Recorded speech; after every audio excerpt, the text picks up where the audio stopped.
one of the greatest athletes ever produced in this country, Carl Lewis, who only won 9 Olympic golds and 1 silver.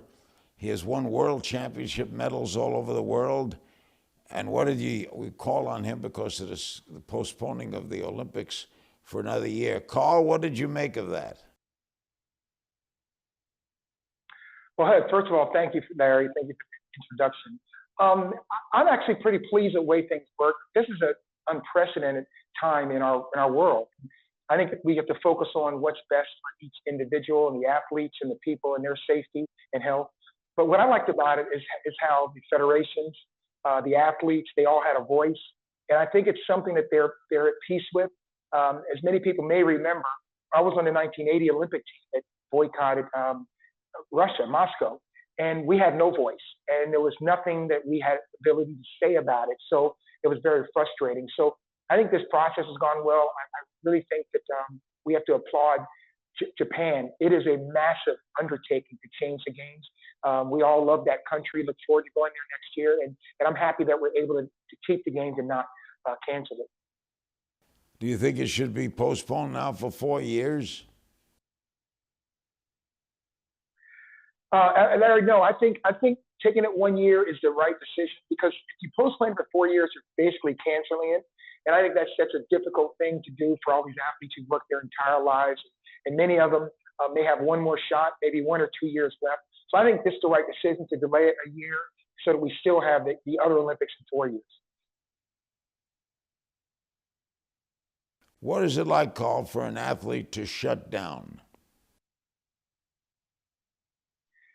Well, Larry, that's a great question, because I coach at the University of Houston. So I have athletes that are in college, but also we had it between Leroy Burrell and myself, and the coaching staff there.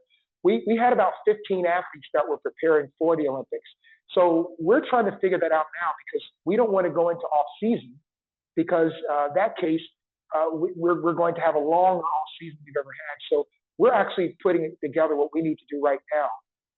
And we're going to find out. It's kind of a little bit of a guessing game, but I think we're pretty sure what we're going to do. Colin, you said that this time for an athlete is like being in a twilight zone. What do you mean? Well, actually, it's a bizarre place for anyone to be. I mean, I remember the show when I was a little kid, and we just don't know what tomorrow. I mean, just for instance, me as a coach, as of tomorrow, or really last week, my entire schedule for the year is cleared. This is the first time I've had in 40 years since I've had a spring where there was nothing to do. So the athletes are the same thing. Their years were planned. They were going to do something. Now you say, stay home, and we have no idea what you're going to do tomorrow. So it's a bizarre place, and it's not just the athletes, it's everyone. Everyone, stay home from work. Don't go in. You're being laid off. Are you going back? All the challenges that people are going to have to deal with. You know, what we go through is just kind of a small part of what the massive world has to go through. And then in sports, many of the professional athletes, they're expecting to get paid this year. Well, they're not going to have competition this year. Do they continue to compete, or do they move on to the next phase? There are a lot of questions that need to be answered. And I think a lot of the athletes have to do some soul searching, not just competition-wise, but life-wise. Would you halt the NBA and the National Hockey League for this year and just wait till next year and start over in baseball? What would you do? Well, I tell you, it's hard for me to talk about other sports because I know what I would want for mine. But I think that the NBA reach and power was so strong that it really kicked all of this off. And I think they were very responsible in the way they handled it. So I think at the end, it's going to be a challenge for them to get back into the season. It's very frustrating for them as well, because they were in the middle of the season. They don't know what's going to happen. They were championships. Teams change in the off season. So I think they have just as much of a challenge as anyone else does. But right now, I mean, they're even more uncertain because they actually have a season they want to try to play. How, Carl, does it affect you personally? Are you coaching any Olympians or Olympic hopefuls?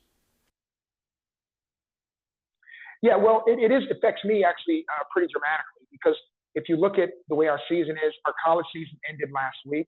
Our professional season ended just yesterday. And now all of my appearances, endorsements, commercials, all these things that I do normally are all on hold. So I had some exciting place to go, exciting things to do this year. It's all on hold. So it hits me pretty hard financially, schedule-wise, and also the frustration of the athletes.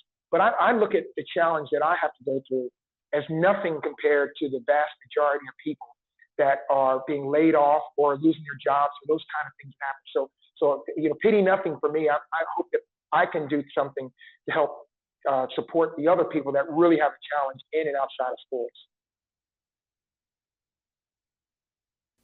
You're in Houston. What's the situation there? Well, Houston is a unique place because we just went on our full lockdown today, so everyone is at home. I had to go to the airport to get something, and no one's on the roads, and the downtown is empty. Places are there, so we're in our lockdown now, and I think the way it looks, just as cities test more, the numbers are going to go up, but we're going to have more certainty, and we feel like people are coming together. I think that's the biggest thing that's going to happen out of all of this. We have something the entire world is on the same page about, and I just hope that it brings us together.